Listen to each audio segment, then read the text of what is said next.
This life I can't keep myself. I can't keep myself. Oh, I can't keep myself. Allow me to flex. Oh. This life I can't keep myself. I can't keep myself. Oh, I can't keep myself. Allow me to flex. Many rock the mic, me I rock the show. Many hit songs when I go. Still them go say me I know they try. I see them complain of Kanye West. In speaking mind the people best. Everybody wants to be, but the world can do without the best. Akwage can see the Jehovah. Nobody did that Jehovah. I say I'm for the right guy. He glad them for I. He didn't think cool enough for that. He do them like him. This life I can't keep myself. I can't keep myself. I can't keep myself. Allow me to flex. This life I can't keep myself. I can't keep myself. I can't keep myself. Allow me to flex. Yo go. When you the win and go say now I yo.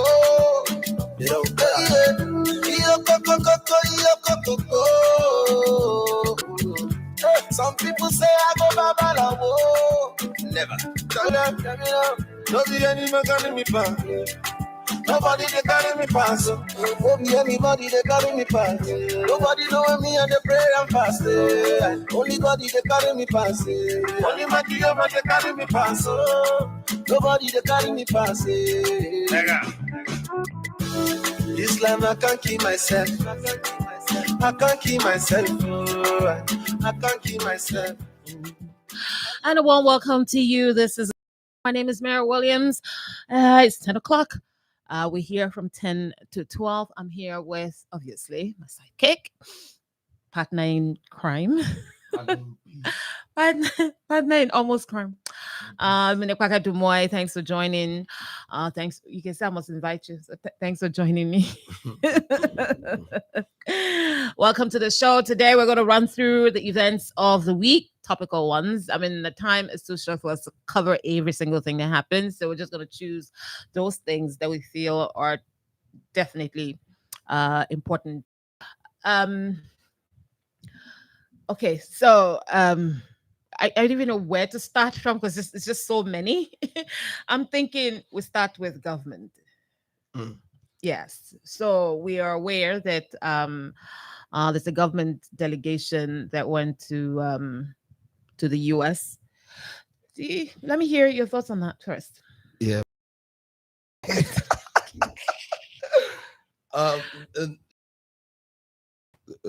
Nathaniel McGill, Minister of State for Presidential Affairs, is leading a Liberian government delegation that, just on the face of it, I can see includes the Minister of Information, Ledgerhood Rainey, of course, Minister of Finance, Samuel Twe.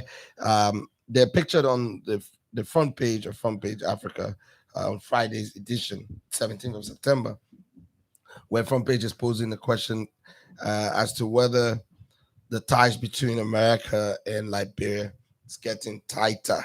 The key things that the government is presenting as success is, number one, Lindsey Graham, a veteran Republican senator, who served in that position for a long time, is promising to help sponsor a letter of support, to sign a letter of support and try to rally Congress behind Liberia's bid for another round of the Millennium Challenge account that could raise hundreds of millions.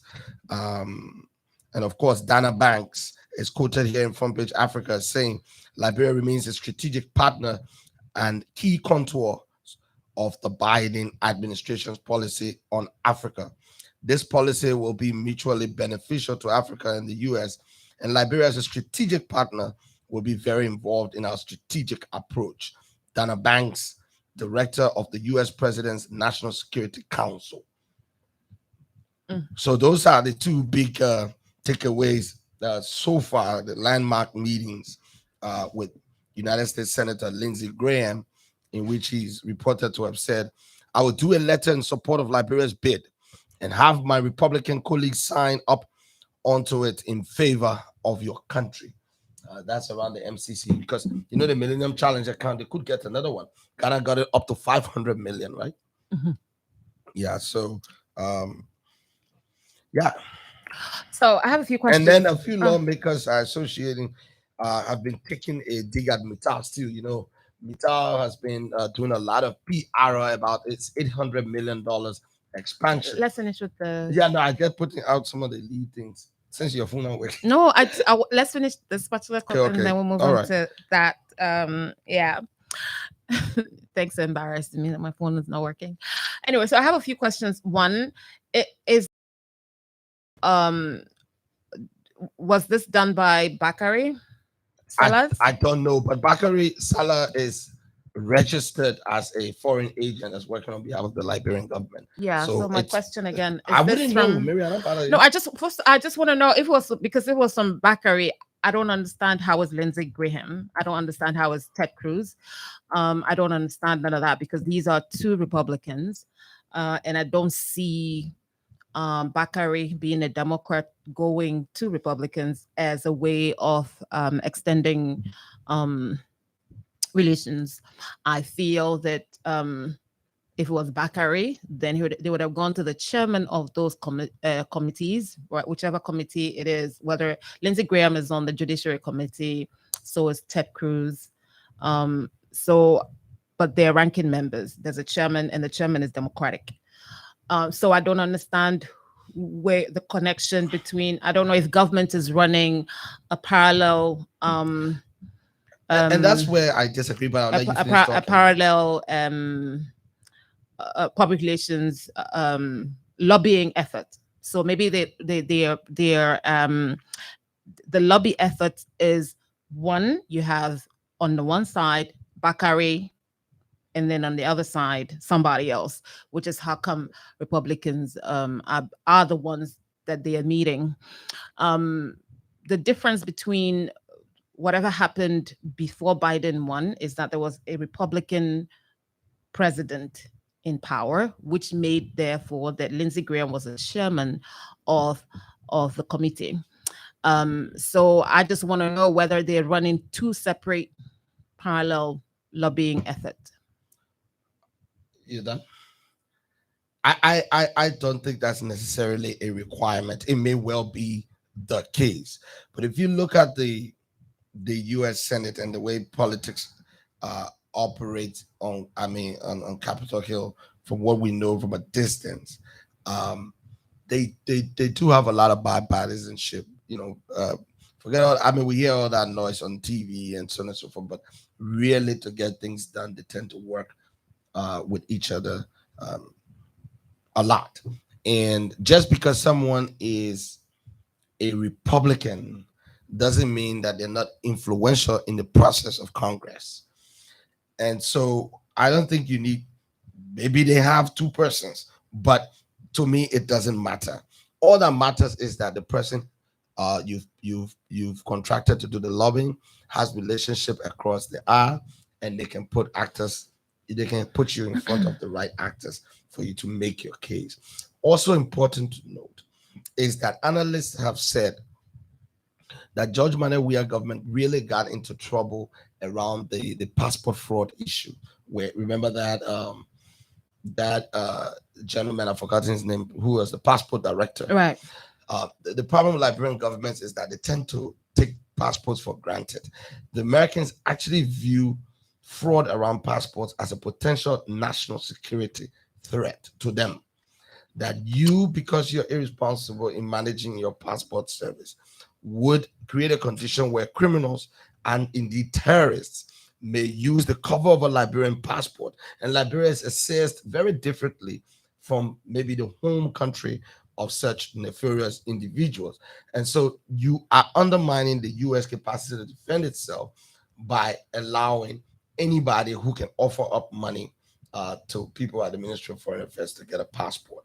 So the Americans wanted to make really sure that Mr. Weah and his people, saw the the risk that they were exposing America to. And so you had very hostile relations. Of course, then again, the issue with finance, with money going missing, $16 billion, appeared a bit like there was a lot of illicit flow of money. Again, another thing that the Americans tied to terrorism. And so the narrative about Liberia in the American press and in the diplomatic circle was that here is a guy who may be a weak link, in the chain of U.S. allies in Africa in terms of how to fight terrorism, specifically on money laundering and document fraud. And so the Americans were not playing nice at all. And most of those who were pushing hard against the Liberian government were Republicans. Let's face it. When they had the Magnitsky, I can never say that name, right? Magnitsky. Yes, when they had the hearing, the guy who chaired it, I've forgotten his name, Christopher something. He's actually Republican, and a lot of other respectable Republican senators put in the word, in terms of being very critical of the Liberian government. And so it is important in any effort to try and make amends to really sit down with those actors from the Republican side as well, because the U.S. government is not like the Liberian one where the president decides everything. In America, Congress has considerable amount of sway, and they do carry out a lot of what's written in the Constitution in terms of their power. Brown envelopes are not that effective. They are. They are, but in an indirect way, and less so than in Monrovia. Right. Where everybody would talk the president. Okay. So I'm saying that once someone is a subject matter expert, or I mean, when you look at even the difference between the Republicans and the Democrats in the U.S. Senate, talking about 50 to 48, that's about a difference of 2 or so. So in this kind of, there's not 50 to 48. It's It's actually what? 50-50. is what? The U.S. Senate is 50-50. Yeah, but However- independents. There are 2 independents Yeah, that but they lean. caucus. There are 2 independents that caucus with the Democrats. Mhm. So the net effect is that They're the Democrats, 50-50. what? It's It's 50-50. 50-50. Okay. Yes. So in such a tight house, Mhm. you have a need often to ask favors from across the aisle. Yeah, but that's And for so- somebody who's not paying attention to American politics Right. in the last 4 years. Mhm. And particularly now, there's a reason why things are bogged down, because there's a 50-50 Senate in Congress. Uh-huh. There's a little more leeway with the Democrats having about 22 more representatives. So that means every representative matters. Yeah, let me also finish my thought. Yeah. Okay. I know you learn American politics, so I gotta disturb you so you don't go far. I just, as it relates to our lobbying issue. I'd kill your spirit. Anyway, so at the time, the Magnitsky guy was talking about, that was before Biden. Okay. The issue here is for you to have things go forward. It's okay to have photo ops, right? It's okay to do all of that. But for you to have it actually move, right? You have to go back to how did you get the initial Millennium account done? How was that done? Right? You have to go back there to see how and who were instrumental, to getting that done. I don't think it was Lindsey Graham or Ted Cruz, right? They can put in a word, but however, unless you're saying that they are going to put up a bill in Congress, for Liberia, then there's a 50-50 chance that might work. Or you're saying that they're lobbying, because here's where I'm at. The lobby has to be the White House. The lobby for these things that we're looking for has to come from the White House, because they're the ones to do it. Congress can only do so much, right? In the case where at the time when there was a Republican president, these meetings might have made sense, right? The meeting with Rudy Giuliani, for instance, I thought was going to go someplace, because I felt that Rudy being Trump's not just a Republican, but Trump's private lawyer, and the proximity in the way that White House was, I expected that Rudy should have been able to, have leeway with Trump, and therefore, because they were more transactional, it should have been easier for this government to have a relationship with that White House. But now we have a different White House, and I wait to see how the meeting between Ted Cruz and Lindsey Graham, would pan out, because none of those are ranking members. They're not the chairman of any other committees right now, because the 50-50 Senate gives Democrat a higher, because the vice president becomes the tiebreaker. So it makes Democrats, the majority. So I wait to see how that translates to actual concrete effort, because of the way I have seen the American Senate, the fight they're going on there, the way I've seen it happen. I don't know, but I wish them well, and I hope that they're still, if they're still using Bakare, they should try to make sure that they have 1 or 2 foot in the White House. Okay, so it seems like everyone is lobbying the U.S. government. Yes. It's not just the government of Liberia. It's not just the GOL, but also the opposition. Right. You want to read that? I'm trying. So Front Page Africa is asking, who is paying the $180,000 to sponsor CPP lobbying of the U.S. government? In this story reported, I think this morning, September 18th, Front Page Africa is raising the question, who is paying for the $180,000 lobbying fee? And the key parts read that Front Page Africa has learned that a $180,000 lobbying and public relations campaign aiming to gain U.S. support for the opposition in Liberia was registered in the name of Alan White and Jeffrey Burrell under the banner of the Liberian Renaissance Office Incorporated, LROI. The Foreign Lobby Report, which provides comprehensive coverage of the latest foreign lobbying in Washington, first reported the opposition lobbying on its website on Friday. A copy of the Foreign Agents Registration Act document detailing the report in possession of Front Page Africa. Both White and Burrell are signatories to the document. The lobbying report stated Friday that LIROI, which is the Liberian Renaissance Office in Monrovia, is being run by Sylvester Grisby, a former Minister of State for President. Grisby's group supports the collaborating political parties, a coalition of 4 political parties that have agreed to get behind a single candidate to be selected in December. As per the deal, LaRoy may try to arrange Washington visits for their leaders ahead of the December selection of a united opposition ticket to take on President George Weah and the ruling Coalition for Democratic Change. The opposition alliance includes the former ruling Unity Party, headed by former Vice President Joseph Newman Boakai, the Alternative National Congress, led by former Coca-Cola executive and fellow 2017 presidential candidate Alexander Cummings, the All Liberian Party of Benoni Wilfred Uri, a former commissioner of maritime affairs under Charles Taylor, who was under U.S. sanctions for his alleged role in the 1999 to 2003 Civil War until President Barack Obama lifted them. The Liberty Party, led by Senator Nyombli Kanga Lawrence, the only woman in the CPP leadership.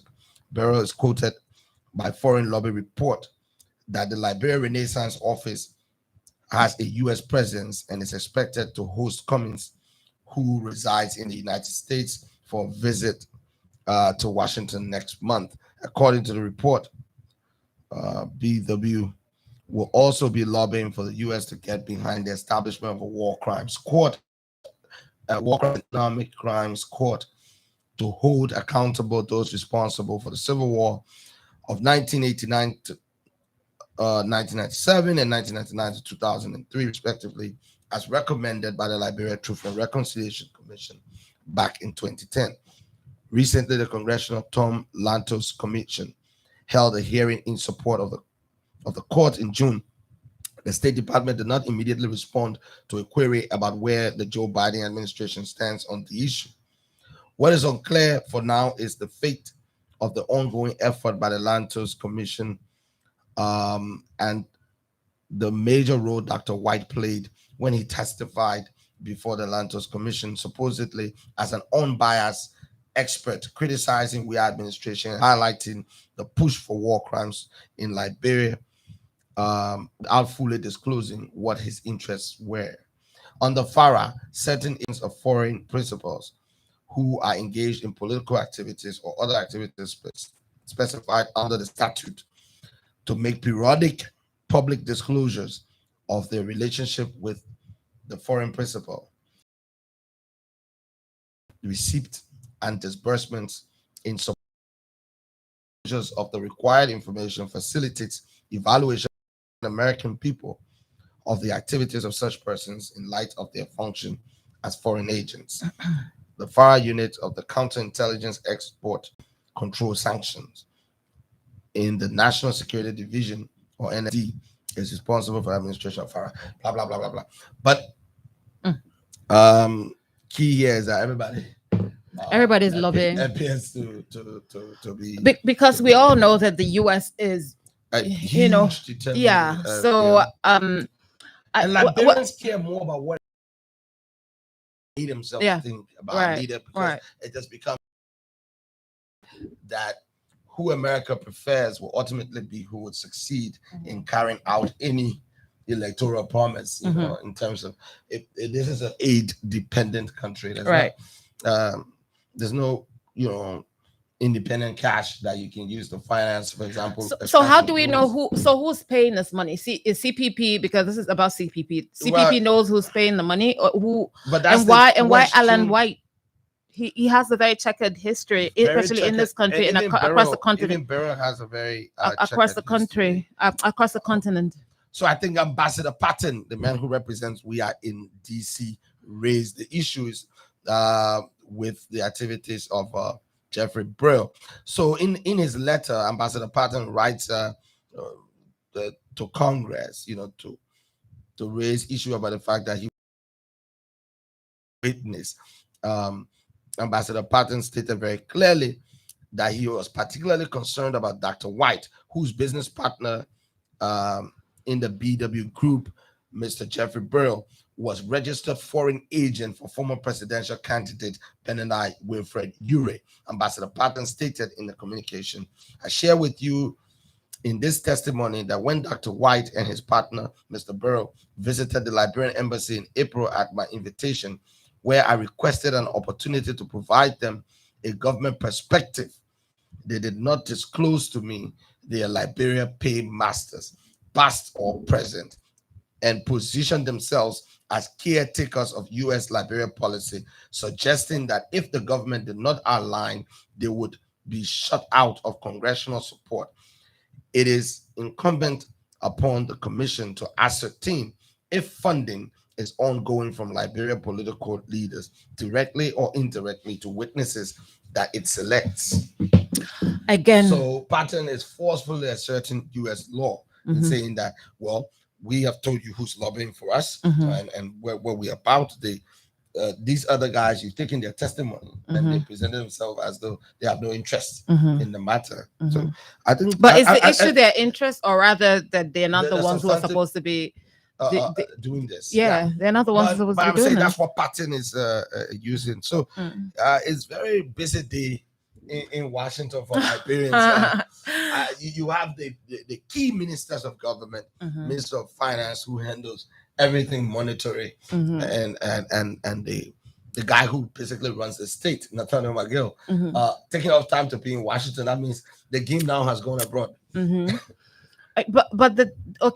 So if we put these two together, the opposition is also trying to do this. But the problem with the opposition thing is, I still don't understand why Alan White. Like, seriously, what are they trying to do with Alan White? If you want to lobby for something now, you should not be seen using somebody who has a known checkered past. You should not be seen to be affiliated to that. You're spending $180,000 for that. I think, which is small money when it comes to lobbying. But in any case, I was worried, when I started to hear about Alan White, because Alan White has had a very checkered history in Liberian politics. He's worked for almost all the sides. and every time there's a controversy, I know that in 2011, the Liberian government, led by the United Party, complained, right, and from Page Africa again book the story about exchanges between then opposition leader George Manneh Weah, and Alan White, in which Alan White suggested ways in which we to and his destabilize CDC could destabilize and ultimately oust Ellen Johnson Sirleaf, utilizing street protests, Arab Spring style. And so when his name popped up again, it was in 2016 when Senator Prince Johnson complained that Bernard Uri was putting undue pressure on him and seeking to weaponize his past in the Liberian Civil War to threaten him with sanctions, so as to get him to back a U.S. bid. So the next time I heard about Alan White again was, of course, in 2018 when Henry Costa started to promote him on the Costa Show about his activities in Washington, making several predictions about sanctions to fall on Liberian government officials. I think September was one of those dates, one of those months that Costa pointed to that we'll start to see action. It looks as which September? This one. It looks as though the government has also counted the move, but it would, my guess, right now, is anybody's guess. It's as good as anybody's guess, but I would think this is a URI project. I would think. But what is it for? What is this? What is it geared for? Well, let me just land on this. Also, it's not just Mr. Ure anymore. This is a CPP. It's an umbrella of political parties. So we cannot have one person. Can I? Okay, when you finish. My point is, you cannot have one person amongst the group do something that the group is not aware of. I don't know. Are they aware of it? And something that really then stings our reputation, because Alan White is, and even Burley, this Burley guy, he's had controversies in Gabon and other things, help dictators to buy weapons illegally. Right. And so it's very concerning. So hopefully the CPP, in terms of leadership, would not let this go unaddressed. But certainly I wanted to offer up an explanation for UA's motivation. You have to understand that within the context of 2018, 2019, and this context of preparing for the 2023 elections, the value of an individual within the electoral coalition is about votes, right? Which UA doesn't have a lot of. But he has other things that are valuable, like resources, financial resources, like what he's trying to show now is ability to bring Washington around. So he's attempting through financing these lobbyists to leverage America's weight, which is huge. Yes, I don't have votes, but my ally, Henry Costa, has one of the biggest platforms in the country, let's face it. So that's media. But in addition to that, I can get Washington to put the pressure on on your behalf. So you see Sylvester Grisby, who heads up also the JMB Foundation. When it was launched, it was announced to the public that he was the executive director. So you see all the cards lined up. All the cards lined up. So is it good? I'm getting feedback. Okay. That's fine. So as I was saying, UA needs to increase his relevance, and his relevance in the context of the CPP is the media, which he controls. It is this that he can get to lobbying a powerful government like America and showing to JMB that I can get you sway in Washington. I can control these type of things. So this is this additional value that he brings. If he had met all of his objectives of systematically undermining, demonizing, criminalizing the government, although the government itself has committed some crimes, that of course they should be held, individuals in government should be held accountable for. But to generalize that criminalization and discredit the we are administration Mm. on your behalf. Mm. And then when we win the general election, when we win the ticket, it will be on the basis of my lobbyistic powers in Washington that we will send you, get you to go to Washington, meet key people, you understand, and position yourself as the incoming Liberian leader, which is valuable if you can't afford to pay. Yeah, but the thing is, you got to find the person who can do it. I agree doubt with you. that. So it's I a doubt poor that. judgment. Yeah, I Poor doubt that judgment. it is Alan White. I'm sorry, but again, people need No, to I understand understand you. that Alan White is not the right man for this job. Washington has changed, though. Washington of the last 4 Maybe they years should is hire slightly you to advise different them. from what Washington is You're not today. your uncle. A lot of things. It's not my uncle. It's just that I'm Uncle Joe. interested. No, I'm interested, especially for the last 4 years. If I was alive when Hitler was alive, I would have paid so much attention to Germany, because these are things that don't happen frequently. So when they happen, you need to be in on it. If you have somebody who lacks credibility, right? You want to use the person that lacks credibility to lobby somebody that will question somebody who doesn't have credibility, then you're going nowhere.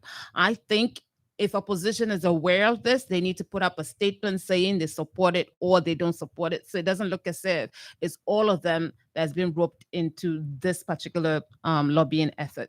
If they want to lobby, I'm sure there are very good lobbyists out there who can do the job better, who do not have the kinds of background that Mr. White and Co. has. And I think one would expect that opposition wanting to take back power should understand that this is not the way to go to get it done, because you got to find somebody who, when they speak, right, you're not wondering, are they going to be listened to? Are they going to be, I mean, this is like, it's like Manafort. I mean, come on, you can't, there's just certain people, no, especially not in the Biden administration, because it's drastically different from the Trump administration. So I don't know why. I hope that the CPP could clarify this to say, okay, no, we're not aware of it, or yes, we're aware of it, this is where we're going. Then we can have I want to see that CPP signed off on this. You know what I'm saying? Then I think then the conversation would be will make a bit more sense, because right now it seems like one person did something and the others might not have been aware of it. And or all of them would suffer exactly the consequences of doing this. Okay, so let's move on to opposition, because you guys I listening. One thing opposition to. I forgot the guy, something Clay said. I forgot his first name, something Clay, who said this politics game, there are no permanent friends and no permanent enemies. I have taken a minute to look at, just like outside, to just look at what you all are doing, especially in opposition. And I feel sorry for supporters who are inheriting people's fights, like somebody who's done nothing to you, but just because you support someone, then you inherit their fight, and then you carry it on your head, and then you're literally fighting. Because I saw some people fight. Actually, what informed what I'm talking about right now is because on Thursday, I saw a fight. And the fight was just because supporters of opposing camps met, and they were just like going at it. I'm like, these people, you guys, you're just, oh my God. None of these people know you exist. Like, none of them know you exist. In your case, for instance, you're a surrogate. So I understand. Who's a surrogate? You're a surrogate. You're a surrogate. You're a member of a political party. You're a surrogate for, so you speak on their behalf, or you okay, but finish talking.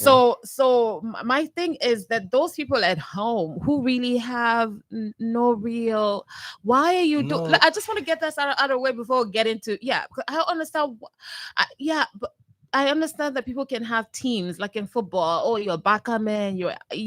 But people have fought there too. But I'm hoping that people had a bit more common sense to this. That look, these people that you're fighting on their behalf right now, when they do their makeup, they're not gonna call you. They're not. You're just gonna see them. Fani Kayode, who was the former aviation. Oh, who swear that until Jesus comes, he will never join That's APC? not what he said. That's not actually how he said it. What did he say? He said, he said he would rather die than join the APC. But now he's joined the APC. No, not even that. I'd rather die than join the APC. Akpabio, a governor from Akwa Ibom State, joined the APC. He went on and just lambasted, "You are a moron. Why would you ever do this? Do you think that Buhari, who's killing people, you cannot see? How can you do this?" The next guy who did that, he just went on haywire for the last 4 years. For the last 4 years. And his supporters were behind him every step of the way. So then 2 days ago, right, suddenly we see him there, and you know what he says happened? He said it was the Spirit of God. Yeah, it was the Spirit of God. You go argue with the Spirit of God, but Mary, right? I think our listeners will be more familiar with this one. I'm sure everyone heard about Yaya Jammeh, right, from Gambia. The way they were removing Yaya Jammeh to bring democracy back to Gambia, and Yaya Jammeh was the devil. Let me give you an update on their news. Jammeh and President Barrow parties have formed a coalition to face the next election. Right. Jammeh and Barrow. Right. So that goes on to say that is why I'm appealing to supporters. I'm appealing to supporters. That's the area where I'm focusing on today. That look, because that's why I used I forgot something Clay. Clay, there are no permanent friends or permanent enemies. I know there are no permanent friends or permanent enemies, right? In politics. So therefore, you who is at home literally killing yourself because, and then this person said this, and this person, who the person, look, when these people make up, you're not even gonna be there. So Obasanjo said that Fanny Kayode, all you need to do is give him food, and he will sing and dance for you. But Obasanjo we can talk about but we can talk about Obasanjo separately. My point is no. My point is that a person who spent years castigating, right, and saying that he would rather die to just suddenly one day, the best way I can describe one day do that, right? So what you think about his supporters now? What do you think about it? So my thing is, I want us to start from that premise and then go back to the real issues. Let me just say this. Right. Okay, let me say this. As someone who's been in political process, politics can best be described like, I mean, the people know it, but they probably haven't thought about it like this. You and your wife can cuss each other up, right? And then put money together for food money. And then the next Saturday you can be on the beach. But you not call him all kind of name. You are a terrible man, you are unconscionable, and this and that. And a stranger listening to you might even try to approach you and say, "The woman or husband come and break up." But at the end of the day, you're going home together. And on another occasion, we'll see you hugging and kissing. So if you take this religious star dogma, if you take it to politics, it will be difficult for you to analyze it. I see some people call me, they threaten me, they insult me, they send me text message, threatening to kill me, all kinds of things. I don't bother because I think most of it are just loose talk. Most of the people that threaten to kill me don't even have the ability to kill a fly. It's just anger, uncontrolled anger. And when you bring all that anger into the political process, it clouds your judgment. Look here now in Gambia. This Adama Barrow that was supposed to punish Yaya Jammeh for all his quote-unquote undemocratic tendencies, signing a political coalition with the Yaya Jammeh man himself. And the human rights groups in Gambia are calling this coalition a betrayal. Right. But you have to understand that people will work together when they have common threats and common interest in collective security or collective progress. And that has been the basis for political coalitions. And where the government is very dictatorial, the drive for coalition is even stronger. When the government is less dictatorial, strange bedfellows become friends. But most importantly, the threat has to be real and present. Right. So, for example, when the exchange rate were really fluctuating and stuff like that, you have everybody coming together. When the government were arresting activists and stuff like that, everybody was very much together. When we're not sure if we win the Maserati election by election in 2019, you couldn't hear. You could drop pin in CPP and you hear it. Right. Because everybody wanted to see. You see, coalition works better when you have a narrative about a overly powerful player that's in charge of the government. At that time, 2018, CDC defeated the opposition again. So 2017 again, you flogging across the 14 counties. You try to occupy where seat, no, well dodge. Serious manner flogging. And then and when we put together a coalition in 2019 behind Dylan, about nervous, you could drop in. Nobody was sure about any numbers again. Nobody was saying, "Oh, I have the numbers for Monserrado." For example, the party was okay. We're allowing us to field Dillon, Liberty Party to field Dillon, because we just felt that he was a better candidate at the time. But UP did not say, for example, in Monserrado won 150,000 votes in the last election. They forgot the numbers because everybody was afraid to fight we are. Right. So we did a Liberty Party experiment. Liberty Party before then had never crossed 50,000 votes in Monserrado. Right. But we played our bravery and everybody was disciplined because we are very strong. And we're hearing about, not hearing, some of us experienced a violent put down when we tried to campaign for what her name? Cornelia in 2013. Cornelia and them election came before the Tilia and Dylan. Tilia and Dylan played out around the same time. But we had been intimidated in District 13, violently put down and stopped from campaigning.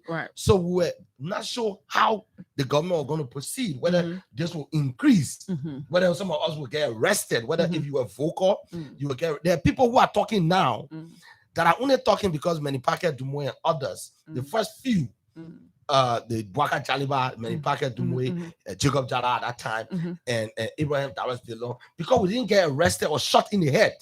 That's why some people are feeling confident now that they can talk. They can talk opposition politics. But in the beginning months, when you call people, they say, I went to masters. Today you can hear Amar Kone, everybody talking. They are following us. Right. But with the risk back then for disagreement, everything was very high. Everybody was well behaved. But as soon as we are started losing by elections, everybody now feel they can be we are. Right. So the discipline is gone. Everybody's clinging on to their advantage. Alexander Cummings will cling on to the fact that he can raise resources and he has not been part of the government system for forever, like his colleagues in Unity Party. That's his strength. His weakness, therefore, on the other side is that his party don't have the history of winning that much vote as Bwaka. So Bwaka too is also sitting on that island. I get my number island. ABC is also sitting on resources and better narrative. Like I have a clean hand. You can't find an audit report with my name in it, largely because I've never served. UP2 is saying, but you knew. So everybody clock on the island now. Everybody is digging in to their position. Yeah, but okay. Reason why I spoke out to supporters is because I just want I want you all, when you're doing this thing here, when you're getting emotional about it, when you're doing that, please, I'm just begging you guys, please don't take it to the extreme. There's going to be I foresee a lot of violence, going forward, because we've gotten to, come on, man, like we can't afford these things. And I'm just appealing to supporters particularly. If anybody will try violence, you shouldn't be in the opposition, largely because the GOL will exploit any use of violence by you to the net to the net benefit, the extreme of the benefit. And if I saw some young people yelling outside Liberty Party headquarters, calling themselves a majority bloc. Of course, we heard about Amin Mudad's anti-Mudad protest. Yeah, let's just quickly run through what happened over the weekend, because we left here that weekend. Yeah. And I thought, okay, so run through that. So as it stands, in terms of moves, okay, so here is the problem. JMB was properly elected as standard bearer of the Unity Party in 2016 in Bon County, in Banga. Now, under their constitution, I think it's a 6-year tenure.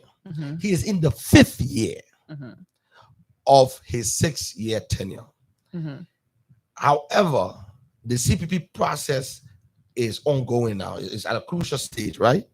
Where he's supposed to be concluding the consensus process. Right. There are moves in the Unity Party to try and legitimize Boakai as the representative of Unity Party.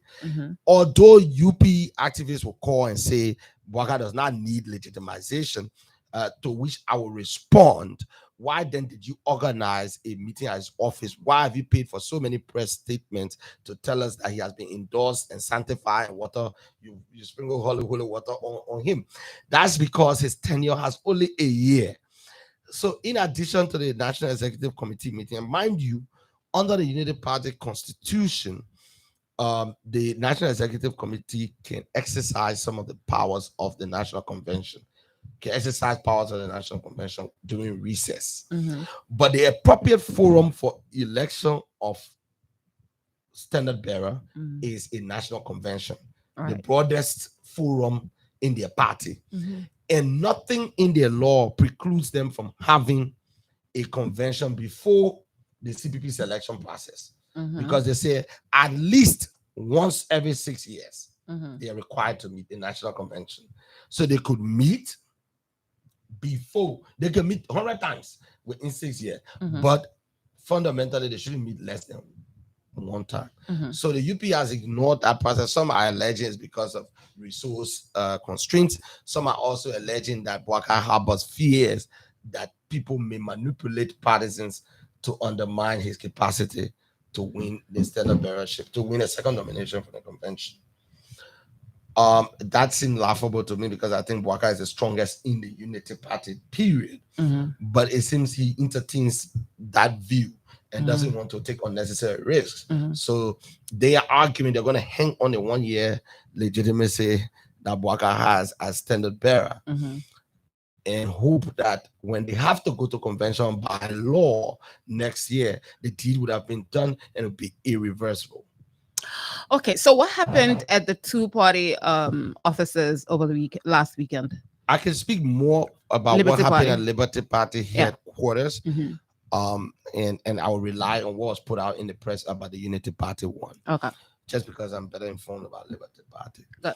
So what we saw were the appearance of some youths, some of them identified as members of the party, and some of them just hired hands, probably.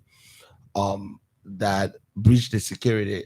Breached the compound security and were shouting out threats and condemnation of Musa ability, and positioning themselves before the press as the majority black of the youth league.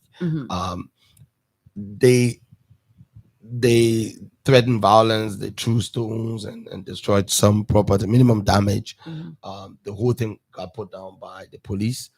Some of us suspect that they had the backing of Nyomli Kanga. Why? Because we saw people from her office talking to the guys, and that one of her chief security, her chief bodyguard, is also in charge of security at Liberty Party headquarters. And these young men that were clearly hostile from the beginning were let into the compound, and so the LP will have to rethink security, but without putting too much of my own views into it, just to let the public know that it was brought under control by state but police. what were they agitating for? Well, they're demanding the resignation of Ability and calling him Mandingo man and Muslim man. You taking our party, ethnic slurs. which to me, I think. Okay, so where are we now with that particular situation? It's been investigated by the. I think all across the board have condemned the violence, including some of the people we suspect are behind it. Therefore, the National Executive Committee of the party is beginning investigations into that. And I think, but also following that, the Council of Chairpersons of the Liberty Party held a press conference at which they condemned the violence, they called for investigation, and also distance himself from Yomri Kanga's decisions at the CPP level around block 14, associated with block 14, claiming that someone is the only candidate.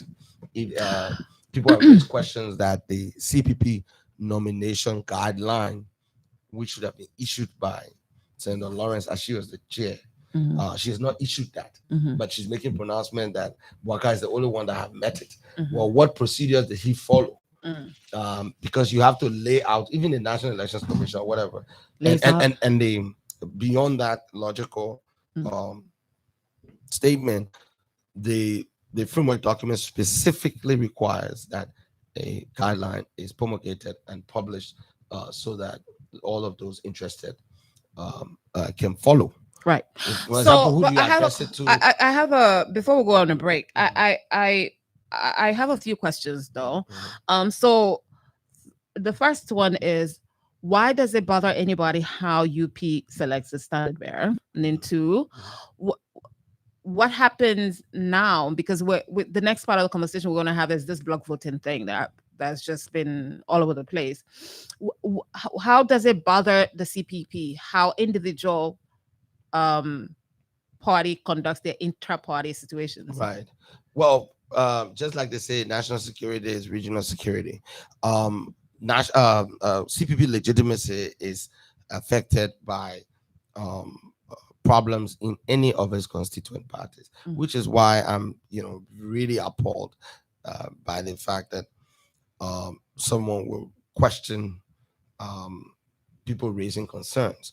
Because take, for example, let's follow the hypothetical line of reasoning that Waka is improperly elected as standard bearer, represented improperly, and then he is successful. If he is successful in winning the nomination, and his party's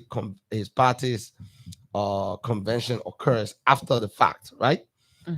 And his party withdraws him as standard bearer, or there's a legal suit against him from within the Unity Party, it could undermine our campaigning efforts as a group.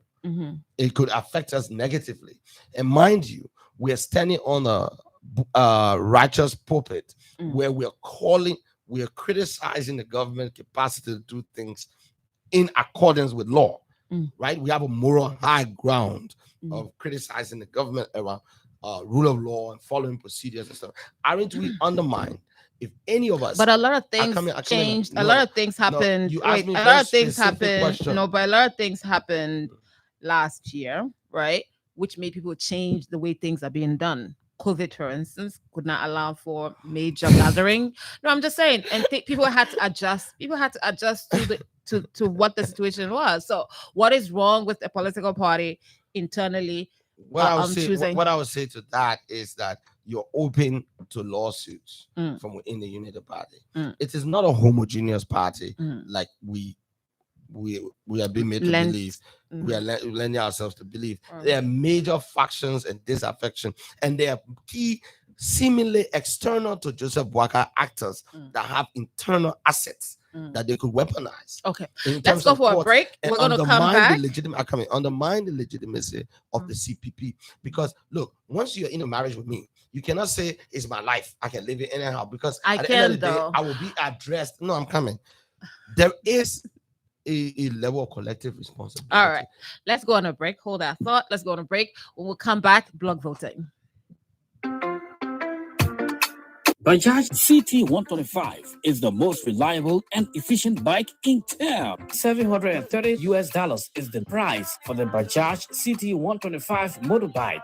Bajaj CT125 is present in more than 10 countries across the globe with close to 2 million happy riders. Bajaj CT125 bike comes with the following features: low price, fuel efficient, low maintenance, high speed, better mileage, and we give you 6 months engine warranty. $730 is the new price for the Bajaj CT 125 motorbike. Contact Silver Automobiles Limited, Painesville Red Light, or call us on 0778 674 117 or 0881 233 122. Bajaj CT 125, definitely the new king of mileage.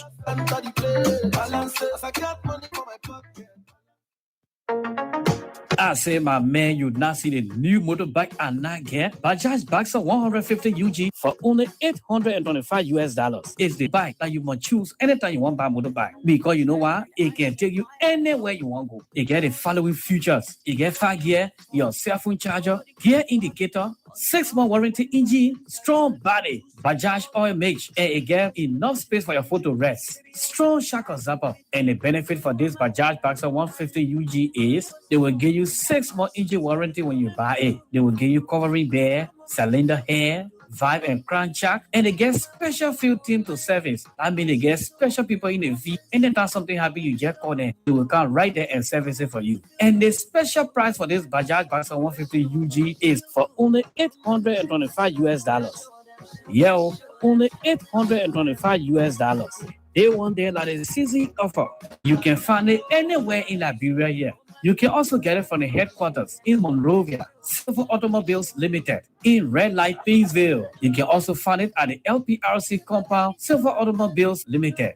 We are also in Bangabon County, Ganta, Nimba County, Cotton Tree, Red Deer Habel in Magibi County, Buchanan City in Grand Bassa County, and Maryland County. For more information, you can contact us on 0778 674 117, 0776 251 588. or 0880-302-934. You can also contact us on 0881-233-122.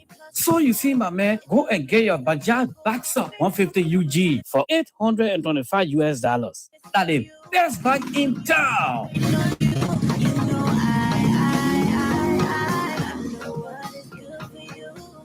Lucky Family Glucose with calcium and vitamin D is good for energy and fatigue for all sports persons, school children, and babies, as well as the entire family. Lucky Family Glucose is available in all leading pharmacies, supermarkets, and shopping centers in and around Monrovia. Lucky Family Glucose is the best in town now. For wholesale, contact sales number. Wow. You girl, you're looking so beautiful with your smile and shining teeth. Tell me what got your teeth clean and shining like that. I mean, look at your teeth. You don't know what I am using? Yeah. Tell me now. I am using Lucky Family toothpaste. Lucky Family toothpaste? Of course. Sorry, ma. Let me know now. Lucky Family toothpaste kills all the germs in your mouth and keeps your gums healthy and teeth shining. All you need to do is brush your teeth with Lucky Family toothpaste at least 2 times a day, in the morning and when going to bed at night, to refresh your mouth. So how can I get some to buy now? Lucky Family toothpaste can be found in any supermarket, market, librarian, and fuller shops with Yana Ball or Get in all pharmacies, drugstores, and that shop right there. For wholesale supply, go to any Lucky pharmacy across Liberia or call 7777 477932. Look how I get Tiba. There you go. Lucky Family Toothpaste comes in a red and white pack. Written on it, Lucky Family Toothpaste. And is imported and distributed by Lucky Development Corporation, Lucky Pharmacy. The Bajaj Keke with music player is out for grabs now. Get it for only $2,850. On the Bajaj Keke, we give you 12 months on engine warranty, distributed by Silver Automobiles, LPRC compound, Gardensville, Somalia Drive, for only $2,850. And now here is another good news for you. The Bajaj CT 125 is now $730. You see, what a giveaway. Now $730 is the new price for the Bajaj CT 125 motorbike. Contact 0777-987-309 or 0775-066-743. Ride with comfort and feel good. No need to ask, he's a smooth operator. Smooth operator. Smooth operator. I say, my boy, you really know how to operate, so. Still feeling fine from last night? I tell you. Girl, that's why they call me the smooth operator. I know. So, can we get together later? Can we say sooner? Why not? Smooth operator. Operate with Godfather Fine Whiskey, Godfather Fine Brandy, and Godfather Fine Gin. Produced by International Best Industries IBI on the freeway and available all over Liberia. And welcome back. You're listening to the Saturday Show. If you're watching us on TV, Sky TV, the Saturday Show comes up every Saturday, 10 to 12. My name is Mary Williams, of course, and Dumoy is still here with me. We're discussing the opposition and all its shenanigans, because, look, at the end of the day, this is all about people who are hustling for power and working for power. They're hustling for power. And everybody in the CPP hustling for power because they want power. If it wasn't so, we would not hear none of these things, right? The reason why we're hearing them is because you guys are hustling for power, and egos are just all over the place, which is why you're determined to disturb me, right? Yeah, which but is you why are also disturbing us. But y'all bring your nonsense to us. What are we supposed to do? I mean, y'all are behaving like 5-year-olds. What are we supposed to do? Yeah, I mean, like, seriously. Yeah. It's almost, it's at the point where we're getting closer to being just infuriated by all of this noise. And the bad part of it is it's starting early and it's not going to go down until election comes and goes. So we're going to be in this headspace for the next 2.5 years, and that's not fair. The country deserves better.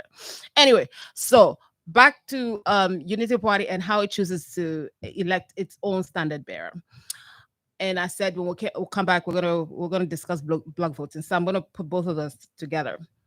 As I understand it, Unity Party is saying that, look, we want a situation where we are okay, because it's the same thing as people running, which is what Alexander Cummings and even he himself did, which is running in a white ballot. What's the difference between somebody running a white ballot and what they've done? What is the difference? The difference is that people have the opportunity to challenge him in an organized forum.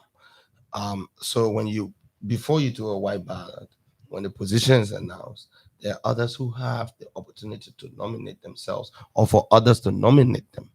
You can't do that outside of a national convention.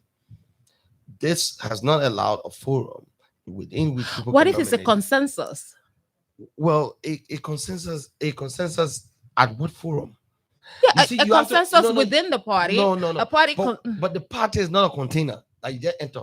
The party is people, right? And the largest assembly of the party. No, but what if the executive committee of the party decides? Okay, decides this is how we want to nominate. First off, they're nominating within the Unity Party. They're not saying, okay, so there's a separate fight in the CPP. However, this is within the Unity Party. I don't understand why there should be a problem in how Unity Party or any other party within within the coalition decides to nominate its own party leader or standard bearer. Because there are group-wide implications. I told you, there's a very real possibility that someone in the Unity Party may sue. And if that person sue and the court stays Unity Party proceeding in the CPP, it makes it difficult for the rest of the party to continue without Unity Party. So if Unity Party conducts itself in a way that exposes it, irresponsibly to legal delays, and then it will undermine the collective progress of all of us. Because remember, we have a CDC to fight, right? So we have to get our house or the selected candidate and be able to move forward. But you're talking about a hypothetical situation. No, it's not hypothetical. It's a real possibility. When you go outside of the law, there is a very real possibility. Is there no law? Have you read the constitution of the Unity Party? And there's nowhere where it says that the executive committee is allowed to nominate a consensus, a consensus candidate. No, consensus candidate is different because consensus is an action. The convention is a forum, is a venue. Okay, where is the Senate Bureau supposed to be elected or selected? Is at a convention. Had this been a Unity Party extraordinary convention at which it was unanimously agreed that Uncle Joe run, it is expected. It is normal. We believe that I know that Joe Baka is the strongest person in the UP. So I don't expect anyone to challenge him. But these are procedural issues that have to be followed. Just a matter of showing yourself to be governing yourself well. But why would the ANC and then as a segue into the block voting thing, the reason my good friend Mo Ali and other members of the Unity Party are not getting any traction with us when they speak about block voting and saying that declaratively saying that this is what our partisans have agreed to. I question that. I question that because they've never had a convention since 2016. Where did Mo Ali meet all of the Unity Party members for them to agree that they want to be classed as people who may take bribes? I'm saying to you, the executive committee is a good forum, but it's not good enough. That's why even though you have a national legislature on the national level, you still have to have referendum. You still have to have something that everybody participate in, or a bigger group can participate in. The executive committee by itself cannot decide all these things. Right. However, so I just wanted to add that Mr. Cummings was invited to the endorsement of former President Boakai. Former president of which country? Former vice president, sorry. God. But he wrote back saying that I mean, it was a polite letter to say you guys are full of crap, but I'm wondering, why would he do that? He could just say no. There was no need to write. I'm at a point where I'm thinking, like, okay, everybody, what I hear is, oh, we're trying to do the right thing the right way, but we don't understand what the right things really are. Well, Mary, first of all, you're not as ignorant as you presenting yourself to be. You know damn well what has to be done. So there's no excuses here for you. Your fake ignorance, in my mind, is not going to be. Yes, you've decided to be ignorant by choice, just for strategic today, right? reason. Yes, Unity Party is full pack of lawyers. We have to understand. And any political advisor to our comments probably or most certainly have taken into consideration the factional acrimony within the Unity Party. The problem is Joseph Newman Boakai and his faction that are technically the majority in the executive committee have not allowed for dissent. They've been expelling and attempting to expel people. And so the dissent in Unity Party is quiet. It's almost like what you call internal bleeding. And so they don't always find a microphone, but there are camps of dissent in the UP. There is no way the woman who led Unity Party to its first presidential election in 2005 is no longer interested in what happens in Unity Party. That is you are deluding yourself if you think that's the case. There is no way Vani Sherman, who ran the administrative Unity Party under Ellen and gave Joseph Newman Boakai a foot to stand on by lending him more pay, and some executives from the lap clique in the Unity Party is happy with the fact that Boakai has stopped listening to him, right? All of these players have actors active in the Unity Party. And any serious external player that is dealing with the Unity Party would be very foolish to just read press statement and think that's how things are. You have to do broad consultation as you relate to the party. That's why the U.S. government, even though they will go and meet with the Minister of Foreign Affairs, they will meet with the President, they will still call Darius DeLong, they will call Henry Costa, they will call Mary Williams, they will call Manny Paquette Dumwe, they will call other people, civil society, people at office, to ask them, how things, what's going on. That's how intelligent external actors act. You don't just go off of what the official line is. So Unity Party official line is that everybody's singing Kumbaya in UP, which is love as some Boakai. But there is a very real and lively civil war within the Unity Party, and people will reach out with their analysis of their documents as well. And Honorable Cummins have a very good vantage point because he interacts with a lot of stakeholders in Unity Party. Okay, this brings me to block voting. For the uninitiated. Yeah, like myself. For the uninitiated, like myself, I am very innocent, you guys. For the uninitiated, like myself, first time I heard of block voting, in this case, was I think I saw a post on Facebook. Because I saw some post. I think it was Costa's post or somebody else, and it had that we're going to do block voting. What? Explain to me, like I'm 5. What is block voting? I think the expert on block voting is Henry Costa. I suggest you defer to him. Yeah, but you can, since you guys. But as I understand it, block voting would be a group of people that are interested in a particular matter. Mostly, this is something that's used in the legislatures of the world, where we'll coordinate our votes and say we are voting as a block. Normally when you're doing block, you need to have a whip. So, like for example, the Republicans will say this one we are voting the party line, so you can put down a hard whip. So every party does. Yeah, that. You actually have a majority whip. Yes. You So certain whip. things the Democratic Party will say, hey, you are carrying our logo. You don't have a choice. You must vote this way. Even in that they let you to vote, they will let you vote personally, but they will let you know the consequences of not voting one way or the other. Or sometimes they will say that you, or the person whipping the vote can say, if you're from a challenge district or where you feel that no, not even that, where we feel that you'll be vulnerable because of the issue you're voting for, we're gonna allow you not vote to it. Yes. So they allow Tactics. you, they free up members, but who never they feel never will the majority leader wake up and say, I'm casting vote on behalf of all everybody. my members. No, Yeah. You threaten them, you twist their arm, you tell them that, listen, the best thing that can happen for Liberia is for Boaka to win, and Boaka must win, and if you don't win, we will not. You can do all the like that to them, make them sign resolution, that commitment now. But at the end of the day, they must vote. So the block I come in 1 second. In addition to that, the term, you know, the way law works is like they're trying to create everything over.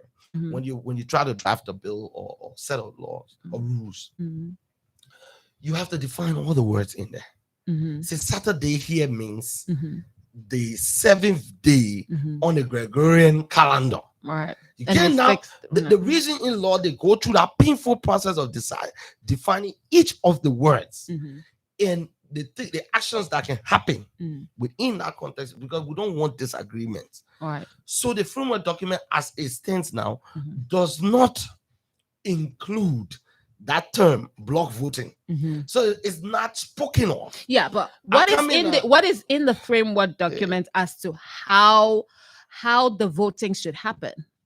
I'm saying to you, the framework document substantially explain how voting was going to happen. Which is what? They're going to be individual votes, because the framework document goes as far as identifying who would vote. It, for example, says all political leaders have a right to vote. All party chairpersons are automatic delegates. These people have been given rights that flow directly from the framework document. They've identified them all the way down to county and district levels. So there are 3 persons here, 15 persons there that you have to go and find. The rest of them have already been defined. Right. These people, you see, the reason the Liberian statutes are inferior to the Constitution is because they flow out of the Constitution. They are under obligation to remain consistent with the Constitution and invalid to the extent of contradiction. Right. So the source document here is the framework document. No regulation that is drawn out of that or procedural document can substantially overturn elements of the framework document. Right. It can further it, but it cannot contradict it and survive, because the framework document recognizes that a vote is something that's situated in a number of persons occupying certain offices. So the 310 persons some of who them are supposed to be, So yeah, so who All was 10 counted. so chairperson- so so 15. does the framework say those 310 must vote? Yes. How does it say so? Because does it it say says how they must vote? Excuse me. It says 310 delegates from right. each party, each Right. of them having one vote. Right. Then it goes and say how you even make up that 310. No, but does it say how they should vote? Yes. Yes. Where does it say how they should vote? It says they should vote individually. That's why the vote is identified. For example, when it says 310 delegates, it then go on to say comprising of these individuals, Right. and these delegates will be CPP delegates. Mhm. When they enter they're not going to be Unity Party delegates or ALP delegates or LP delegates. At that Okay, point, they're so gonna be at the CPP point, delegates. okay, so at the point where the delegates are chosen from the various party, they now stop become becoming they stop individual being- parties Yes. delegates. Yes. Okay. They are now the Okay, but then CPP we have the issue. So the fear that I've heard from UPists is that their issue to counter the fact that you said already in this space here that Cummings is raising funds, which means Cummings have money, and because he has Raising money, funds does not equal he has money. yeah, but raising he has access to funds because he can raise it. But Joseph So- Walker is also raising money. Right, let me finish. Raising funds because he has access to raise it, right? And the fear is that the 310 persons, because there's so few, right? So if you multiply 310 by the number of political parties, you're under 2,000, right? Yeah, it's 1,000. 1,200 exactly. 1,200 and something people can be bought, right? Which will in turn change the scope of the winner, who can win. So to in a way of countering that, well, let our 310 delegates vote for one person, and the other people who I love you. I love this. let me finish now. You've just walked into a big trap, but Well, continue. let me finish. Oh, I'm trying to explain what I was. Yeah. Yeah. all right. So then I'm gonna send you out this okay. So then Put my name on the West people Bucket list. I will pretty soon. Ratan coming. Mhm. So 310 persons, right, from this political party who, for instance, ALP has already, through their standard bearer, through their political leader, pledged support for former vice president, right? The actual problem that we have right now is with the Liberty Party, where there seems to be a split, where one side wants to pledge for to support Cummings, and the other side is leaning towards is leaning towards Bwakai. It's leaning towards Bwakai. So the thing is, so basically what you have now is two political parties are firmly in with Joseph Bwakai, right? Then the other two political party, one is firmly for Cummings and the other is divided, right? That's where we're at, right? So therefore, if you're able to go and buy from the 620 persons within the block of UP and ALP, then that disenfranchises Mr. Bwakai, because then he might not have the resources to go toe to toe to convince these people or give them incentives like money, because this is what happens even at a convention. Don't forget, at a convention, people are still being lobbied in the convention on the way they can vote. Okay, so if the fear is that Cummings having money, right, can circumvent the process in his own favor, which is why they're doing this. I don't know why it's difficult for you to see that, though, that Cummings can do that, and therefore making it difficult so that which it makes it such that the process is no longer as fair as it could have been, because people are being induced with finance or whatever. I hope that someone at home would listen very carefully at this point.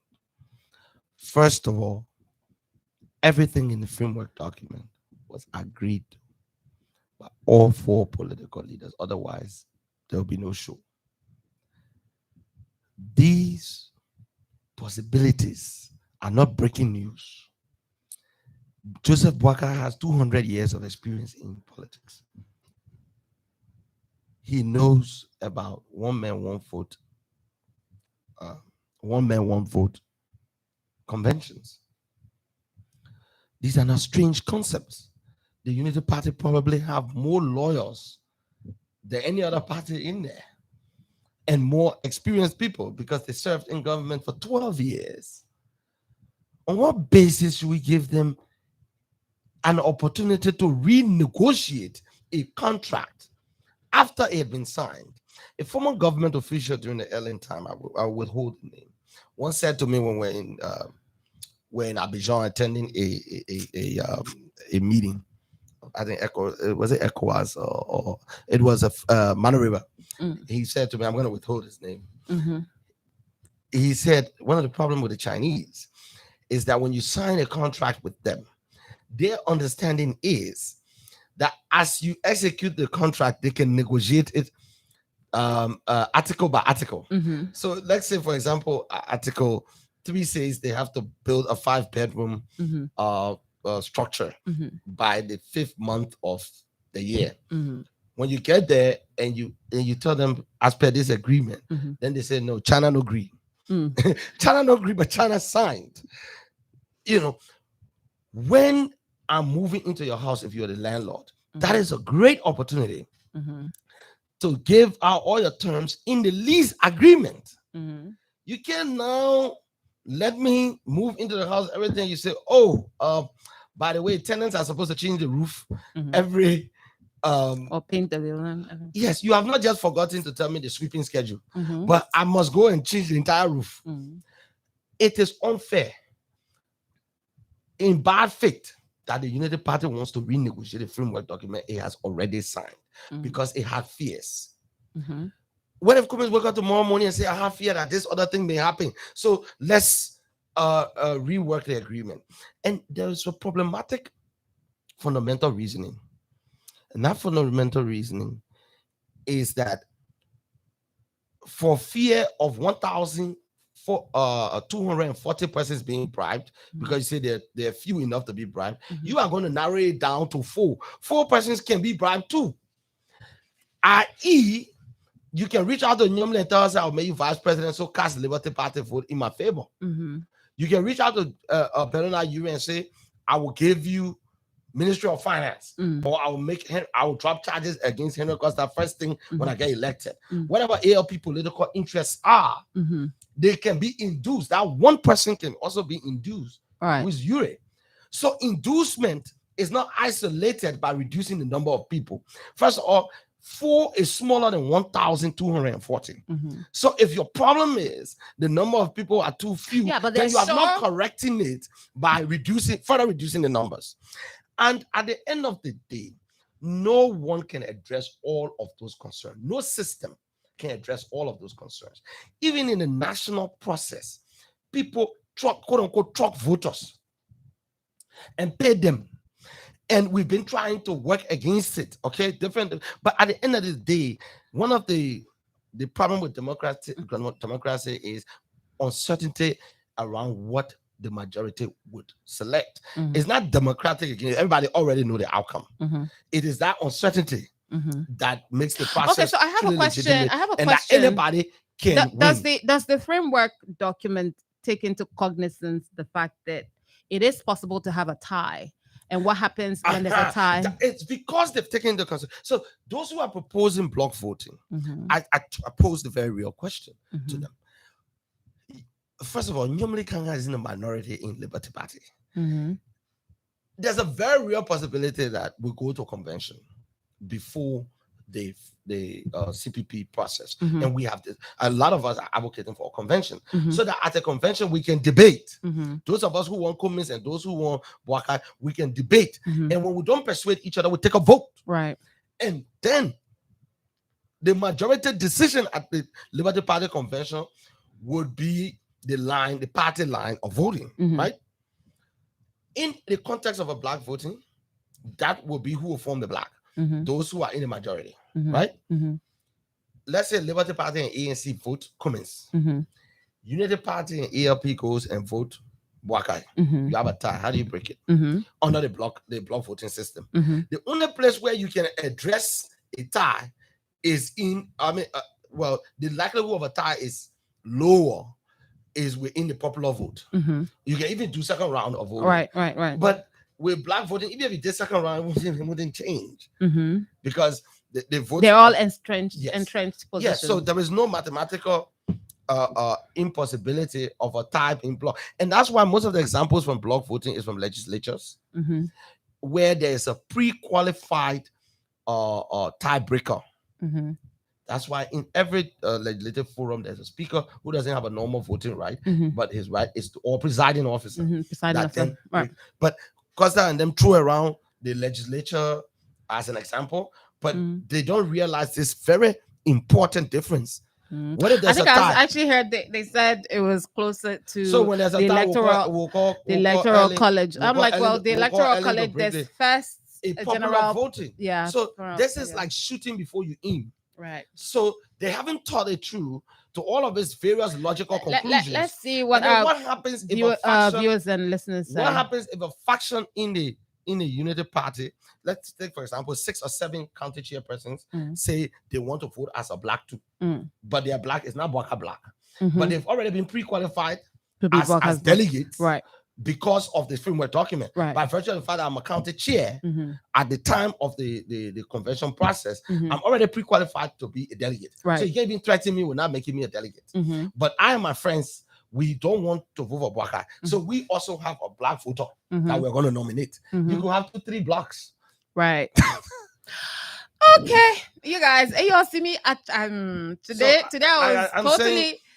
It came out of their mouth before they started thinking about it. So basically, what happened was somebody had this harebrained idea and just threw it out, and everybody chased after it. Kind of around 2 or 3 a.m. Yeah. So everybody just chased up this because I was thinking initially when I first heard this, I was thinking this was there was a meeting and they came out with, oh, we're gonna vote do block vote. No, I thought that's how it came about. Like seriously, I thought there was some thinking through it. I thought there was some thinking through it. And I just want to arriving at the best way that suits UP because they're the ones I first heard it from. The best way that will suit their own political party and not necessarily CPP. I'm gonna open the phone lines now. The only block voted I know. And I just maybe small commentary on why it's so difficult to form a ticket. Well, the only block voting I know is polygamy. But what I wanted to speak about is one of the reasons why it's difficult to form a ticket is because of a history of betrayal. Right. And when people say, "Oh, why Cummins can't agree to be VP?" It's not just about Cummins. It's also about everyone else in the ANC and who do not support Bwakai or are not close to Bwakai or are not part of or don't believe in Bwakai. They too deserve to have a say. And Cummins is representing those who do not believe in Bwakai. Right? Yeah, but at the end of the day, CPP will have to support whoever the standard bearer is. But small space, let me just say something. We've not crossed any deadline for a selection of candidates. For you to say we're deadlocked. We are proceeding as prescribed. But you guys say there's consensus building. Listen now, we own consensus building, but it's not forced for you to agree to consensus because there's a primary where you can compete. But this notion that, oh, why couldn't we just go number 2 to the pape? And then somebody told me, someone brave enough to tell me the pape he get more than 2 years to live. As if God. How do you speak about another person's health? I heard that and then you claim to be the person's, and then you claim to be the person's supporter. But more importantly, when you look at the way coalitions play out in Africa, and especially in Liberia, there is no guarantee that the person who will win the ticket will do as they promised. So we have the Joel and we are coalition. 0777 777 107 0777 221 223. Hello. Good morning, Mary. Morning. And good morning to your co-host, Madam Paka Duma. Good morning. The name of me, Mohammed, passed away and joined the number 15. You know, it's so unfortunate and undemocratic for people to sign in for 310 persons are block voting. There is very much strain in our political arena. People must be able to express their own democratic franchise, where they will go as individuals and cast their vote. Say, for example, a member of the Unity Party and I'm qualified to take part in the voting process. Joseph Nyuma Baka is a political leader, but I believe in him. That he can lead this country. It is important that I go and vote. Are you? No, he is making an example. You're making an example, but I want to ask you though. Who do you? I'm supporting Alexander Benano for me. But I'm just making a point. Okay. It could be either way. There are some Kumi supporters who may not believe in him. Okay. Yeah, I mean, it could be either way. Okay. So you are against block. So you are against block voting. So they can voting. go and cast a vote for Joseph Nyuma Baka. So you are against block voting. Are we looking at a certain individual or we want for job we are not to go for second round? Second thing. So it could be Baka to me will carry as head of the CPP. You win, don't we are? Don't get open because you mean that's the argument. Okay. Thank you very much for the all right. support. Thank you. Thank you. I think it's I think it's difficult for people to. I just want to know what they. Let's take like 3 calls. Then we'll start talking again. Hello. Okay. Hello. Hello. We lost the caller. Can I continue? 07777 707 221 numbers you can call. Be live. Yeah. Can I continue my preaching? My thing is, because there's a lot of deception in coalition building, that's why people are not willing to just give up their rights, especially if they didn't lose, right? So if we've not had a competitive primary, how do I know that you're stronger than me? Hello? Hello? Yeah. Yeah, good morning. And Mary. Morning. Okay. Let me say this to my big brother, my Baga de Monte, in Sido. This is the reason why other people, like Baga de Monte and the ANCs are crying. Because they are not they are not able to win the confidence of the Liberian more than the ANC. And if not the other person can win, George, we are influenced by it. That's the point. If the United Party decides to put and dedicate their 310 delegates together, and they all agree, and no, they are voting for Joseph Boakai, and they decide to do it as a block vote. What problem do they have with that? No, so why don't you have over your own ANC? but why don't you have them vote for Boakai by themselves instead of saying voting on their behalf? Yeah. You know, and the Mary, let's get it right. Let's get it right. For them to agree, as a unit, to say, look, we have come together and write their name and sign where one person will signatures can be forged. And put the How do we know? How do we know? How do we know that? So what is the fear? So I want to ask a question of you. What is the fear of allowing those 310 people that you've chosen as delegate to vote individually to support Mr. Boakai? What is it then? Yeah, the point I'm making here is if the 310 delegates, I love from the ANC, I love from the Liberal Party, that their parties are unanimously agree that look, we fought our team from our party. That this is how we want to vote, and how we want to vote. So what they are on here? No, but why you still not answering the question? Why are you not allowing those 310 people to vote? Since they want to support Mr. Boakai, let them vote so you can see it. What are you afraid of? So what are you afraid of? What are you afraid of? No, the point I'm making is they are being allowed to vote, right? The fact that they want to agree. No, at the thing. No. How are you? Hello, see here. There are 310 people, right?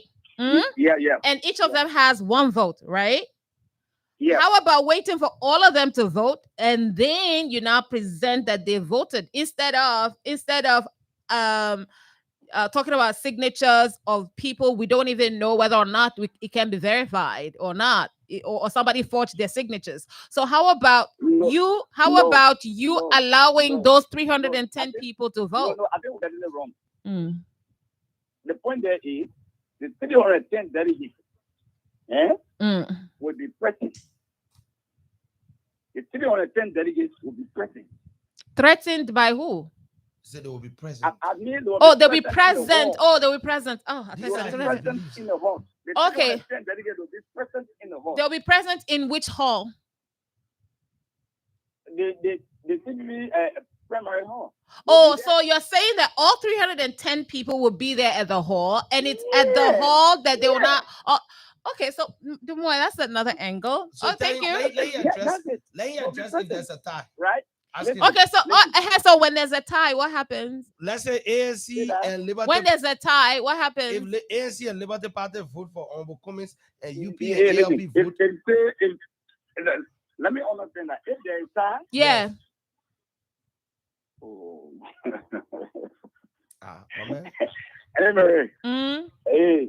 Let me down. No, we're not leaving here. We're not leaving nothing. Sana, you want to talk about framework document? Yes. Now you want to talk about framework document? Let me make one thing clear with the framework document. Right. Let me make one thing clear with the framework document. Philosophical statement. In fact, the framework document motherfucker is voting up. Man, forget about insulting me and focus. Voting up. Since Alexander Benedict Cummings was chairing the CPB. The framework document that was given to him, the file was recorded by lawyers to, advise, and he suggested that approaching Brenda Uri. Where is this guy taking us? He advised a lawyer to be able to guide him in that. Okay, let's see. He doesn't have an answer. He can't bring long gossip story. The minute I asked her about the tie, I said framework document. Now you want to talk about framework? They said they went to bed. They said they went to bed. They had a dream. They went to bed and they had a dream that everybody in Liberty Party wanted to vote for them. And everybody, what if Cummings swings Liberty Party? That is so funny. You guys, man. Oh, block voting. So imagine FIFA designing the tournament. Right. And then there is no hello stage. Yeah, hello, how you doing? I'm all right. How are you? Oh, I'm Yotake Swangwala calling from District 6 from County. Okay. Good to hear you. Oh, I want to tell my brother in Steel Medipacket to my hi. And I had a question for him. Oh, Brother Dumay, I want you to be very specific and answer my question in a polite form. When it comes to Liberian politics, Joseph Yuma Bogai and Arizona Cummings, who have a massive vibe experience when it comes to Liberian politics, whoever to lead this government in a direct direction that will liberate the Liberians out of his poverty. My brother, I know you from country. You are right in Liberia. I'm not saying that Gonzalo Cummings is not qualified. He's qualified. But what his level of qualification? His maturity to lead this country. You see these kinds of things are hanging on top of this country? You see what is going on around us here? Then you are politely sitting in studio telling the Liberian people that you are going to support Arizona Cummings for the presidency so our country can go into another mess, so Liberia can be Islamized. I thank you. Let me try to respond to you. No, but hello, let's just take this other call. You respond to all of it. Hello. Hello. Hi, Mary. How you doing? I'm all right. What's up? How you doing? This is Brian. Okay. But I don't know why this other corner you're living, unfortunately, for. Because you got a church, you got yours. I'm not cutting him off. One way you put him for so let me say the okay, so is it more better than another committee? Where the president is never application for the could one me what do you do? Then you are lost to my part of the money pocket. Just in case the CPP decide to go along with this group place or other group vote I want to vote. And the national committee on the other end does not get the support of Baka, you and one only all the thing together, the support Baka and for the living committee out. Why can't you do it? If it happens, it will be a serious crack for them 2023. What did he say? That's what I'm saying. I want to ask the question. Sorry, please restate that. What was the scenario? Please restate that. The thing is that this group that are trying to push it, understand that the black vote. Arizona is not influenced because it's going against the framework. When framework calls for electing a senator for the CPP, you have 300 and some parties all in the hall voting. Yeah.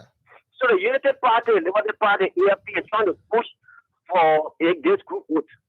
Just in case they push it and there's a problem with ANC pull out, that's my concern. First of all, hello? I do not speak for the ANC. Hello? Hello? Hello? Yes. Can you hear me? Yes. My name is Benny. I'm calling from New York. Okay. I've been following the show and with the whole black voting. I think Liberty Party are playing a scary tactic.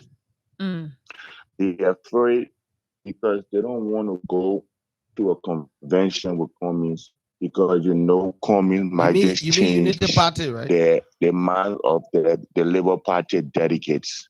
Liberty Party or Liberty Party or Unity Party? Who are you? Which party are you referring to? Unity Party. Unity Party. Unity Party. Unity Party. The reason why I say so, communists bring a lot to the table. I'm not following. I'm not with no political party, but I watch individual how they move and how they conduct their business. You see, Comey is all over the place making his case. He was just in Grand Cayman County making his case, and he's all over the place talking to the Liberian people. What is Joseph Boakai doing? They keep saying Joseph Boakai is the strongest candidate, but he couldn't beat George Weah 2017. So now you know Joseph Boakai is strong because Henry Costa sit on his platform and spill out all type of rubbish. We need to stop this. I mean, Joseph, number one, Joseph, the old man cannot even stand good. They're forcing him. And I think the reason why I'm looking at this now, because they like the like of Henry Costa and the other guys, they want to come and loot that country again while the Papa is sleeping. They want to loot the country. We see that trick. Okay. They want to steal again. That's why they're pushing the Papa. I don't know how you know. I don't know how you know this. First off, I know, right? You guys are just prophesying today, man. First off, I don't think Costa has been in government before, so I don't know how you mean that he's coming to steal stuff. No, he's saying because however, Costa is using his show. Yeah, I'm talking about the Unity Party. Right. Okay. All right. Point taken. Point taken. Thank you so much for calling in. Thank you. Okay. I need to breathe. So basically, what it seems like to me, we're gonna have this fight, and I'm not sure how long this is gonna be. I don't. When is the primary? When is CPP primary happening? I think it could be in December. Hello. Good afternoon. My name is Joseph calling from Right. I don't blame Unity Party. I blame ANC and the Liberty Party because the AFP party is not party. The one making Unity Party are still making noise around. The Unity Party was already there. So the Unity Party started to round ANC and the Liberty Party to come back in power. And you people are seeing the principle of ANC need to be very careful. Look, Unity Party is there. The party is not well. I don't think that, no, man, let's not use old age and things. Yeah, he has a right. First off, okay, listen. First off, he has a right to run, and people have a right to not vote for him. So we should leave it there. We agree. The public have the right to vote. And you have a right to not vote for him. Yeah, people have the right to vote for him, but he is not well. Yeah, but you can't. Yeah, man. The public is not well. Okay. Yeah. Yeah, I don't know how to argue that so because that- so the thing that- is, just so we're clear, anyone who's contesting has a right to contest, and it's your right not to vote for that person. But also the UP guys frame it as though Cummins' first right is to give in to Buakai. They say if you don't go second to Buakai, you need to go second. You must go second. And I keep saying, who is selling an insurance policy to go and pay an insurance premium on all the promises Buakai will make to Cummins for him to go number 2 to him? Who can guarantee? That's why if I have a chance of competing against you, I will compete. So what happens when he's beaten now? What happens? I want to ask you that because Cummins has already answered that question. Which is he what? will support the winner. Yes, already answered that question. So he will support the winner and will not go as vice. I've never heard him say he will not go as vice. I heard him say he's in this to run as number 1. Buakai said he's in this to be president. He said he's calling to be vice president over now. Hello? He is. Hello? Yes, good morning to you, sis. Morning. Sis Mary. Morning. Yes, good morning to the Labyrinth people, and let me say good morning to people tomorrow. Yes, for the recommendation, I'm Nima Divine Tiago, the political apostle, and I do join you from one of the most divisive in the Bannon district, the 16th. By the time he finished distributing himself, thank God. Go ahead. Yes, okay, then you see, as I always say, is that we are the one on ground, we are the one seeing the things under this government. All we want to say is that the CPP need to understand that this government that takes charge over this nation, this government has failed us, this government has retrogressed our lives, and then we cannot wait come 2023. So the alternative for this country is what? It's the CPP. And then with the Rickman role within the CPP, sometimes it baffles us, it puzzles me that I'm just hang up on the entire politics in the country. But nevertheless, is that I just want to say this to Omen Joe Buakai and that of Elena Kumi. The CPP is just very simple. The CPP is for formidable force that will take charge. And they put our house in order. And then be a Joe Buakai or be a Kumi. Anybody who suffers from the TK, automatically that person becomes president. It doesn't matter who you are or it doesn't matter which thing you put on the table, but it just matters the character itself and then we believe. So I would just beg you and manufacture to so you have a brother to your picking. I'm just begging you. You guys need to drive your arm. We know that you are campaign. You're trying to mobilize for your candidate. But and you guys need to understand that you need to be favored because the same people that you guys trying to disqualify, that the same people will say something, right. And then which one of the things that you will get to count fast for the people comes from to the city. So right. Big okay. And the helicopter to the America, to big. Okay. He go that he have there. I used to love helicopter, but he go that he have in that. Okay. What a lot of callers say we just big cost at you. All right. Thank you. Hello. I thought I heard a call. Okay. It's called growing pains. Yeah. Unfortunately, in a democracy, you have to compete. But I wanted to say, who will look at this? Hold your thought. Let's just take this last caller. Hello. Sorry. Hello. Hello. Yeah. How are you, Mary? I'm all right. How are you? Thank you. I'm all right. I'm King Richard Slaw, calling from Iron Fortress, City, brother. Okay. Yeah, Mary, there's a fear. There's a fear from the Unity Party, the Liberty Party, and the All Liberian Party. Let me just give you the G's. I listened to Costa telling Honorable Ure that who told you say Alexander Kume not get money? Yeah, yeah. Who tell you?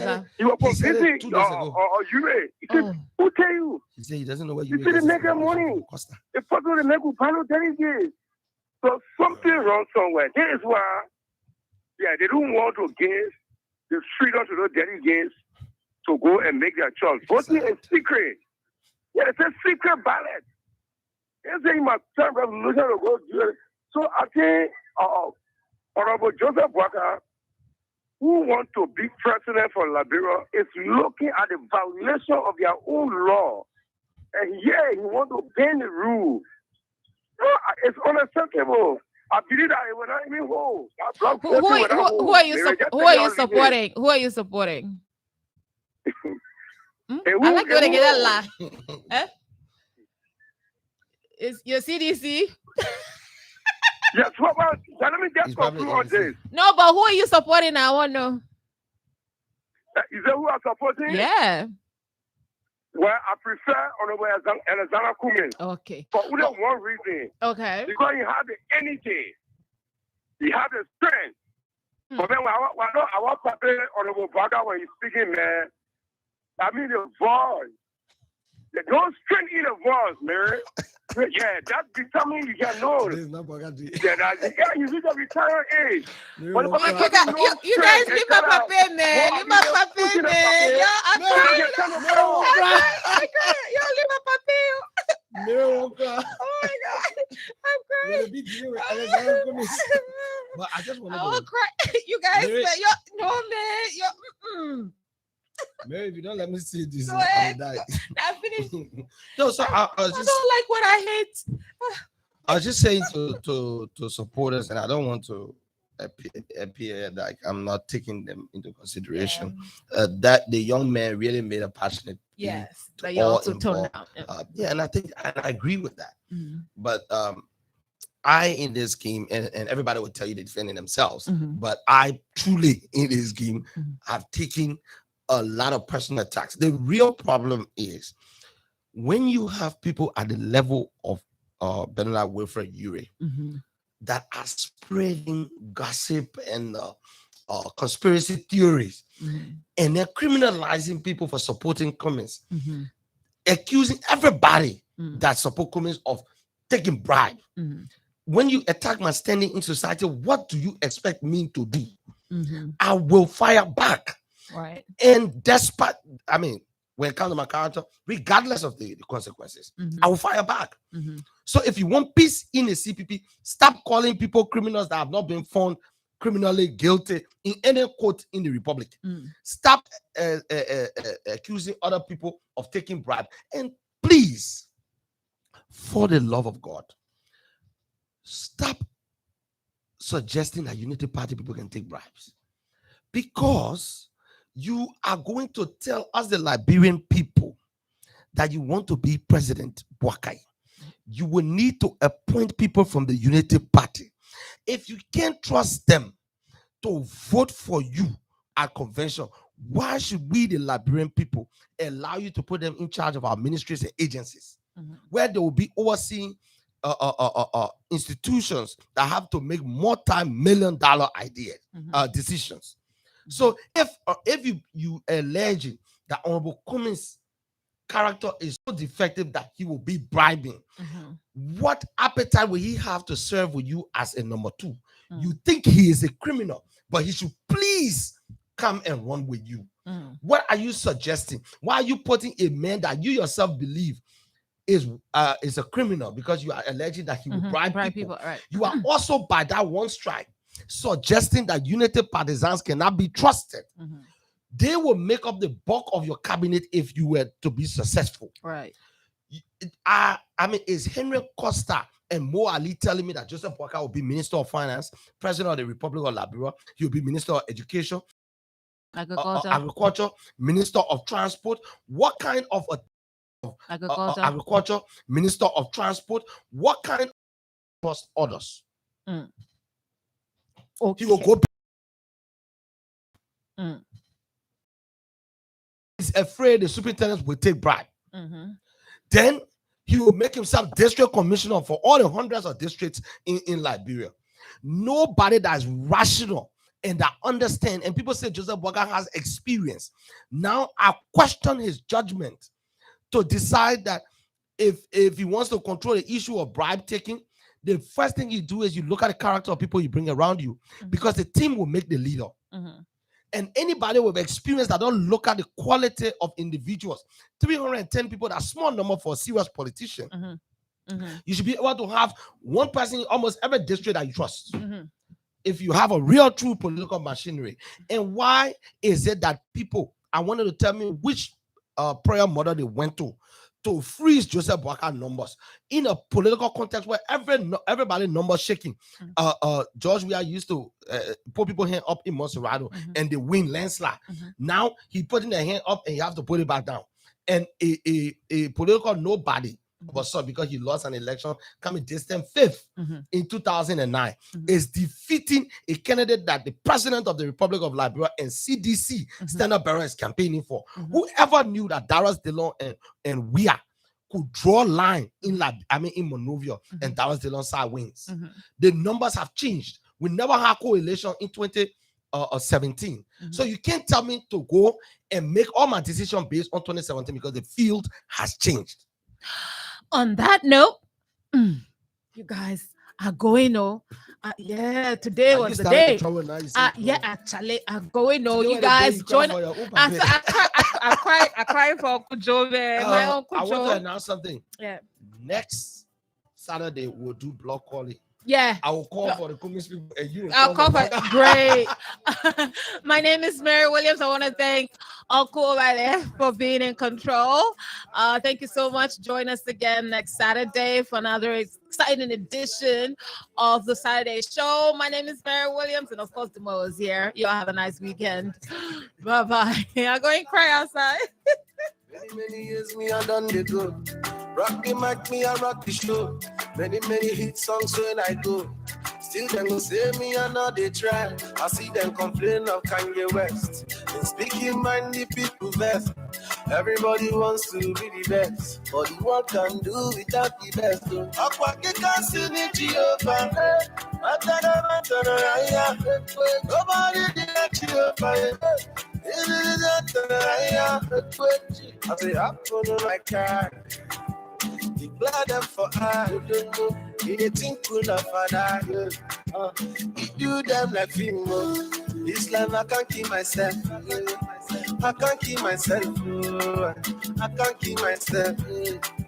Allow me to flex. This life I can't keep myself. Oppressive country for women. It is the only place in the world that currently bans half of its children from getting a substantial part of their education. And as Angela Merkel prepares to step down as Chancellor, we ask what difference has a female leader made to the lives of women in Germany?